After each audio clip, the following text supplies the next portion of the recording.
যথাসময়ে নির্বাচন হবে, একটি সুষ্ঠু নির্বাচন আয়োজনে সরকার সর্বাত্মক চেষ্টা করছে, এমনটাই জানিয়েছেন যুক্তরাজ্য সফররত তথ্য সম্প্রচার উপদেষ্টা মাহফুজ আলম। গতকাল লন্ডনের সোয়াস বিশ্ববিদ্যালয়ের এক অনুষ্ঠানে এসব কথা বলেন তিনি।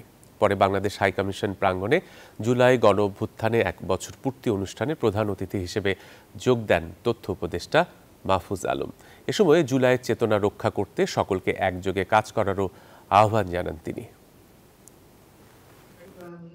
শেষ পর্যন্ত আমাদের অনুষ্ঠানের এবং রাজনৈতিক সামাজিক সাংবাদিকদের সুরক্ষা এবং নিরাপত্তার বিষয়টি খুবই সচেতনতার সাথে দেখা হবে এবং কোনো ধরনের রিপোর্ট যদি এরকম পাওয়া যায় সাংবাদিকদের বিরুদ্ধে কোনো কিছু হলে, তাহলে হচ্ছে আমরা আন্তঃমন্ত্রণালয় যে সমন্বয়, সেই সমন্বয় করে তাদের পক্ষে অবস্থান নিব।